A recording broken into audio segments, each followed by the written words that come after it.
சொல்கிறாங்க.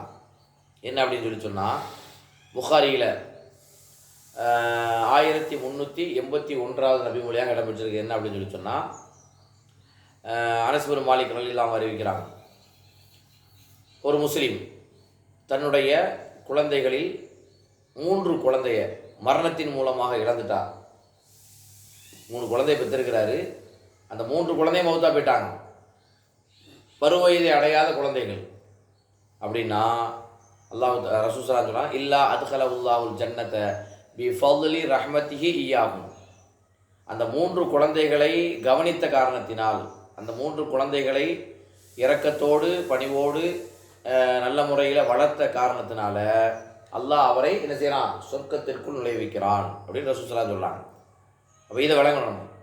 நமக்கு ஒரு 3 குழந்தை பிறந்திருக்குது. அந்த 3 குழந்தையை நம்ம வளர்க்குறோம்.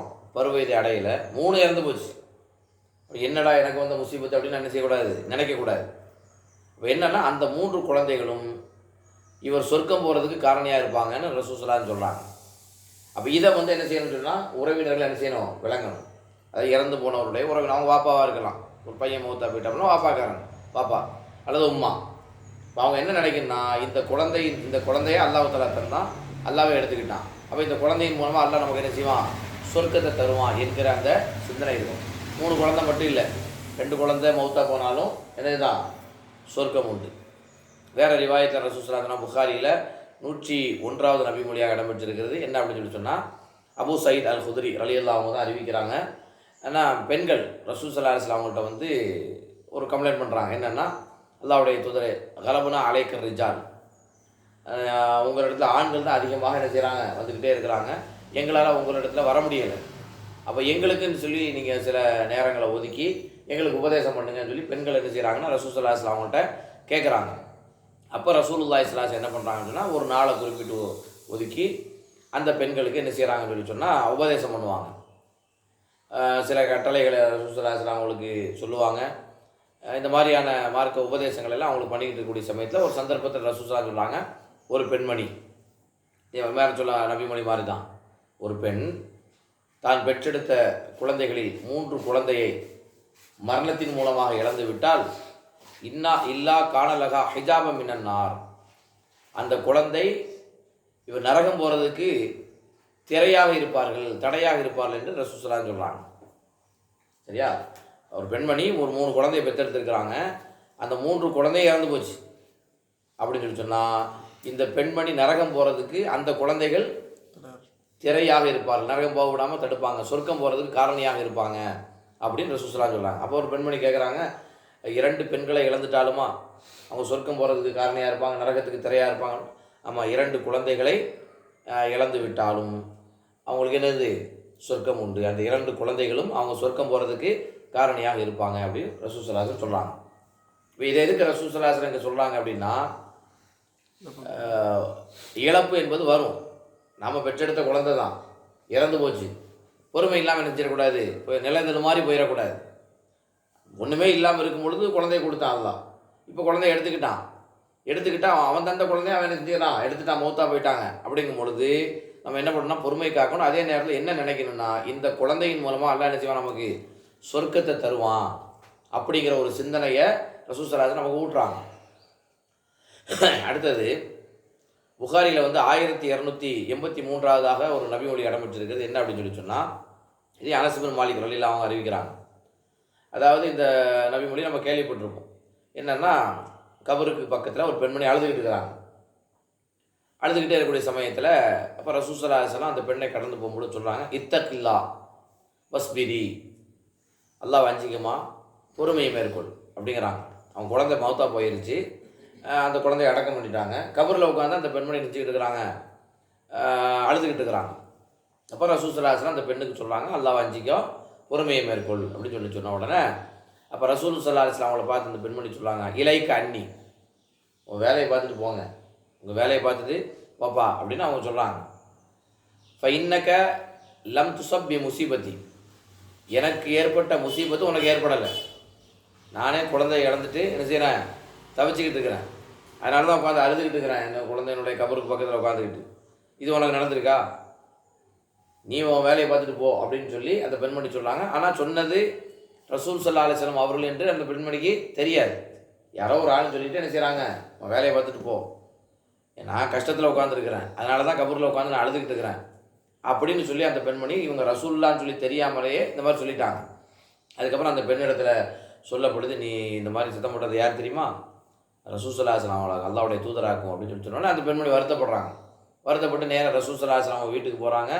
ரசூல் ஸல்லல்லாஹு அலைஹி வஸல்லம் அவங்க வீட்டுக்கு போய் என்ன செய்கிறாங்க, ரசூலுல்லாஹ் மன்னிச்சுக்கிறீங்க, தெரியாமல் இந்த மாதிரி சொல்லிட்டேன் அப்படிங்கிற மாதிரி சொன்ன உடனே தான் ரசூல் ஸல்லல்லாஹு சொல்கிறாங்க, பொறுமை என்பது எப்போ தெரியுமா மேற்கொள்ளணும், இன்னம சபுரு இந்த சதுமத்தில் ஊலா, பொறுமை என்பது சோதனை வரும் பொழுது அதனுடைய ஆரம்பத்தில் மேற்கொள்வது தான் பொறுமை. எல்லாம் பேசியாச்சு, திட்டியாச்சு, அவமானப்படுத்தியாச்சு, அல்லாஹ் வந்து ஒரு மாதிரியாக பேசி முடிச்சாச்சு, அதுக்கப்புறம் என்ன செய்கிறது, சரி வேறு வழி இல்லை, அல்லாஹ்வுடைய நாட்டம், பொறுமையாக தான் இருந்தாகணும், வேறு என்ன செய்கிறது அப்படி சொல்லக்கூடாது. அந்த சோதனை ஏற்படுகின்ற ஆரம்பத்தில் மேற்கொள்வது தான் பொறுமை. விளக்குதா? எடுத்து இப்போ நமக்கு வந்து ஒரு குழந்தை மௌத்தா போயிடுச்சு, அல்லது ஒரு முசீபத்து நமக்கு வருது, ஒரு சிரமத்தை அல்லாஹ் தஆலா தர்றான், உடனே நம்ம என்ன செய்யணும், இது அல்லாஹ்வுடைய நாட்டங்க, எனக்கு ஏதோ நன்மை அல்லாஹ் தஆலா நாடி இருக்கிறான், அதனால தான் இந்த சோதனை அல்லாஹ் எனக்கு கொடுத்துருக்கிறான், இதன் மூலமாக அல்லாஹ் தஆலா என்னுடைய பாவங்களை மன்னிக்கலாம், அல்லது இதற்கு பிறகு எனக்கு மிகப்பெரிய ஒரு நன்மையை அல்லாஹ் தஆலா வச்சிருக்கலாம், இது நிரந்தரம் கிடையாது, அவன் நாட்டம் இல்லாமல் இது நடக்காது அப்படிங்கிறத சோதனை வரும்பொழுதே நம்ம நினைக்கிறோம் இல்லையா, அதுதான் என்னது பொறுமை. சபுர் இந்த சதுமத்தில் ஊலா, பொறுமை என்பது எப்போ மேற்கொள்ளணும்னா சோதனை வருகிற பொழுது ஆரம்பத்தில் மேற்கொள்வது தான் என்னது பொறுமை என்பது ரசூல் ஸல்லல்லாஹு அலைஹி வஸல்லம் சொல்கிறாங்க. சரி, அதே மாதிரி வந்து உம்மு சுலைம் ரலியல்லாஹு அவங்கள பற்றி வேற ஒரு செய்தி என்னென்னா, அதாவது நம்ம வந்து எந்த அளவுக்கு பொறுமையை மேற்கொள்ளணும், ஒரு மிகப்பெரிய ஒரு இழப்பு, மரணத்தை விட பெரிய இழப்பு ஒன்றுமே இருக்காது, அப்படி தானே? நம்மளை பெற்றெடுத்து வளர்த்த வாப்பா அம்மா மௌத்தா போயிட்டாங்கன்னா அது கூட ஒரு பெரிய இழப்பு என்ன வேணும், உழைக்கிறோம், சம்பாதிக்கிறோம், பொருளாதாரத்தில் நஷ்டமாயிட்டேன்னு சொல்லி நான் திருப்பி என்ன செஞ்சுக்கலாம், ஈட்டிக்கலாம், பொருளாதாரத்தை சம்பாதிச்சிக்கலாம். ஆனால் நம்மளை வந்து வளர்த்து ஆளாக்கின வாப்பா அம்மா இறந்துட்டாங்க அப்படின்னா அது ஒரு இழப்பு தான். அது அழுது கஷ்டப்பட்டு பார்த்து நம்ம வந்து குழந்தைய வளர்க்குறோம், மௌத்தா போயிட்டாங்க, அது ஒரு பெரிய இழப்பு தான். அது அப்படி தானே? அப்போ நம்ம வந்து ஒருத்தரை நேசிக்கிற மனைவியாக இருக்கிறாங்க அல்லது கணவனாக இருக்கிறாங்க, மௌத்தா போயிட்டாங்கன்னா அது ஒரு மிகப்பெரிய இழப்பு. அந்த இழப்பை வந்து தாங்கிக் கொள்வதற்கு நம்ம என்ன செய்யணும், சக்தி வேணும். இப்போது பாருங்கள், அந்த மிகப்பெரிய ஒரு முன்மாதிரி உம்மு சுலைம் ரலியல்லாஹு அன்ஹா அவங்க என்னென்னா முஸ்லீமில் இடம்பெற்றிருக்கிற ஒரு நபிமொழி 2144வது நபிமொழியாக இடம்பெற்றிருக்கிறது. என்ன அப்படின்னு சொல்லிட்டுன்னா, அவங்களுடைய கணவர் உம்மு சுலைம் ரலியல்லாஹுடைய கணவர் வந்து அபூ தல்ஹா ரலியல்லாஹு அன்ஹு அவர்கள், அவங்க என்ன செய்கிறாங்கன்னு சொல்லி சொன்னால், அவங்களுக்கு ஒரு குழந்தை உண்டு. அந்த குழந்தை வந்து ரொம்ப நோய்வாய்ப்பட்டு இருக்கக்கூடிய ஒரு குழந்தை. அபூ தல்ஹா வந்து என்ன செய்கிறாருன்னா, ஒரு பயணத்துக்காண்டி வெளியூர் போகிறார், போயிட்டு வந்துட்டார். வர்றதுக்குள்ளே என்ன செஞ்சுன்னா குழந்தை மௌத்தா போயிடுச்சு. மௌத்தா போன உடனே வந்த உடனே பையனை கேட்குறாப்புல, பையன் என்னம்மா ஆச்சு, எப்படி இருக்கான் என்னான்னு. முன்னாடி இருந்ததை விட அவன் ரிலாக்ஸாக இருக்கான், அமைதியாக இருக்கிறான். இது வந்து பொய்யான்னு கேட்டால் பொய் கிடையாது. பையன் மௌத்தா போயிட்டான், இறந்துட்டாங்கிறத சொல்லலை, பையனை விசாரிக்கிறாரு வாப்பா. அப்போ உம்மு சுலைம் சொல்கிறாங்க, அவன் ஏற்கனவே இருந்ததை விட அமைதியாக தான் இருக்கிறான். அப்போ ஏற்கனவே நோயில் இருந்தான், அவன் கஷ்டப்பட்டுட்டு இருந்தான், இப்போ மௌத்தா போயாச்சு, நல்லதாக இருக்கிறான் அப்படின்னு சொல்லி சொல்கிறாங்க. உடனே என்ன பண்ணுறாங்கன்னா, சாப்பிட்றாங்க, கணவனுக்கு சாப்பாடை பரிமாறுறாங்க, 2 பேருமே சாப்பிட்றாங்க. அதுக்கப்புறம் 2 பேர் இல்லற வாழ்க்கையில் ஈடுபடுறாங்க. இதெல்லாம் முடிஞ்சதுக்கு பிறகு உம்மு சுலைம் ரலியல்லாஹு அவங்க வந்து என்ன செய்கிறாங்க, கணவன்கிட்ட தன்னுடைய மகன் இறந்து போனதை அழகான முறையில் தெரிவிக்கிறாங்க. என்ன சொல்கிறாங்கன்னா, பாருங்க, ஒரு கூட்டம் வெளியூர்லேருந்து வருது, அவங்க என்ன செய்கிறாங்கன்னா ஒரு பொருளை ஒரு நபர் இடத்துல என்ன செய்கிறாங்க, பத்திரமா வச்சுக்கிறங்க, நாங்கள் வந்து வாங்கிக்கிறோம்னு சொல்லி கொடுத்துட்டு போகிறாங்க. அவங்க வந்து கொடுத்துட்டு போனவங்க வந்து கொஞ்ச நாள் கழிச்சு என்ன செய்கிறாங்க, அந்த கொடுத்துட்டு போன பொருளை வந்து கேட்குறாங்க. அப்போ அவங்க கொடுக்கணுமா வேண்டாமா, இது என்ன, இது கொடுக்க தான் ஆகணும், அவங்களுடைய பொருள் பத்திரமா வச்சுக்க சொன்னாங்க. இப்போ வந்து என்ன செய்கிறாங்க, கேட்குறாங்க, கொடுத்து தான் ஆகணும். அதே மாதிரி தான் அல்லாஹ் நமக்கு என்ன செஞ்சான், ஒரு குழந்தையை தந்தான், அந்த குழந்தைய அல்லாஹ் நினச்சிக்கிட்டான், எடுத்துக்கிட்டான் அப்படின்னு சொல்லி என்ன செய்கிறாங்கன்னா, பையன் மௌத்தா போனதை கணவன்கிட்ட அழகான முறையில் சொல்கிறாங்க. சொன்ன உடனே அவருக்கு என்ன செஞ்சிருச்சு, கோபம் வந்துருச்சு. இது இப்போமா நீ சொல்கிறது, கோபத்தில் வந்து என்ன செய்கிறாங்கன்னா நேராக போய் ரசூலுல்லாஹி ஸல்லல்லாஹு அலைஹி வஸல்லம் அவங்கள்ட்ட போய் விஷயத்தை சொல்கிறாங்க. அப்போ ரசூல் ஸல்லல்லாஹு அலைஹி வஸல்லம் சொல்கிறாங்க, நீங்கள் 2 பேரும் நேற்று நைட்டில் வந்து இல்லற வாழ்க்கையில் ஈடுபட்டீங்களான்னு கேட்குறாங்க. ஆமாம். அப்போ ரசூல் ஸல்லல்லாஹு அலைஹி வஸல்லம் பாரக் அல்லாஹு லக்குமா, அல்லாஹு தஆலா உங்களுக்கு பரக்கத்து செய்யட்டும், உங்களுடைய இரவில் அல்லாஹு தஆலா உங்களுக்கு பரக்கத்து செய்யட்டும்னு சொல்லி ரசூல் ஸல்லல்லாஹு அலைஹி வஸல்லம் துவா செய்கிறாங்க. அதுக்கப்புறம் அவங்களுக்கு என்ன செய்யுது, குழந்தை பிறகுது. அந்த குழந்தை வந்து தலை சிறந்த குழந்தையாக, குர்ஆனோடு தொடர்புடைய குழந்தையாக அவங்க மாறினாங்கிறது வரலாறு. இவங்க நம்ம என்ன கவனிக்கணும்னு சொன்னால், தாம் பெற்றெடுத்த குழந்தை இறந்துருச்சு. அப்போ அந்த ஒரு பெண்மணியாக இருக்கக்கூடியவங்க பொதுவாக பெண்கள் இடத்துல தான் நிதானம் இல்லாமல் இருக்கும், அப்படி தானே? உங்களைங்க டக்குன்னு உணர்ச்சி வசப்பட்டுருவாங்க, உடனே என்ன செய்வாங்க, அழுதுருவாங்க, உடனே ஏதாவது ஒரு தவறான வார்த்தையை வந்து பேசிடுவாங்க. ஆனால் அந்த பெண்களுக்கெல்லாம் இந்த பொறுமை விஷயத்தில் மிகப்பெரிய ரோல் மாடல் யாருன்னா உம்மு சுலைம் ரலியல்லாஹு அன்ஹா. அவங்க தான் குழந்தை இறந்துருச்சு, இறந்த உடனே அப்போ அவங்க இந்த அளவுக்கு அல்லா மேலே நம்பிக்கை வச்சுருந்தா இந்த அளவுக்கு பொறுமையாக இருந்திருப்பாங்க, அப்படிதானே? நமக்கு வந்து குழந்தையை தந்தது அல்லாஹ், அந்த குழந்தையை அல்லாஹ் தஆலா தான் எடுத்துக்கிட்டான். மீண்டும் நமக்கு என்ன செய்வோம், அல்லாஹ் தருவாங்கிற அந்த சிந்தனை, அந்த நம்பிக்கை அவங்களுக்கு இருந்ததுனால தான் அந்த சமயத்தில் கூட என்ன செஞ்சுருக்கிறாங்க, கணவனுக்கு கொடுக்க வேண்டிய ஹக்கை கொடுத்துருக்குறாங்க, உரிமையை கொடுத்துருக்குறாங்க. அப்போ அதை நம்ம என்ன செய்யணும்னா கவனத்தில் கொள்ளணும். அதே மாதிரி இந்த ஒரு இறக்கும் சமயத்தில் அல்லது இறந்துட்டாங்க அப்படின்னா அந்த மாதிரியான நம்ம நேசிக்கக்கூடிய ஆள், நம்ம அப்பா அம்மா அல்லது நம்முடைய சொந்த பந்தங்கள், நம்முடைய பிள்ளைகள் யாராவது ஒருத்தவங்க இறந்துட்டாங்கன்னு சொல்லி சொன்னால் என்ன பண்ணணும், முதல்ல என்ன செய்யணும்? இறப்பு செய்தி கேட்டால் என்ன பண்ணுவோம்? இன்னா லில்லாஹி வ இன்னா இலைஹி ராஜிஊன். இதை வந்து இமாம் அல்பானி சஹீங்கிற தரத்தில் பதிவு செஞ்சுருக்கிறாங்க. என்ன அப்படின்னு சொல்லி சொன்னால், திருமீதியில் இடம்பெற்றிருக்கின்ற ஒரு நபிமொழி 1021வது நபிமொழியாக இடம்பெற்றிருக்கிறது. என்ன அப்படின்னு சொல்லி சொன்னால், மலக்குமார்கள், அதாவது மலக்குல் மௌத்து, ஒரு அடியானுடைய உயிரை எடுத்துட்டாங்கன்னு சொல்லி சொன்னால் அல்லாஹ் கேட்பான், கபல்தும் வலத அப்தி, என்னுடைய அடியானுடைய குழந்தையா நீங்கள் கைப்பற்றிட்டு வந்திருக்கிறீங்க? கட்டளைப்பட்டது அல்லாஹ் தான், இருந்தாலும் மலக்குமார்களை பார்த்து என்ன செய்வான், அல்லாஹ் தஆலா கேட்பான், ஆமாம் அப்படின்ட்டு.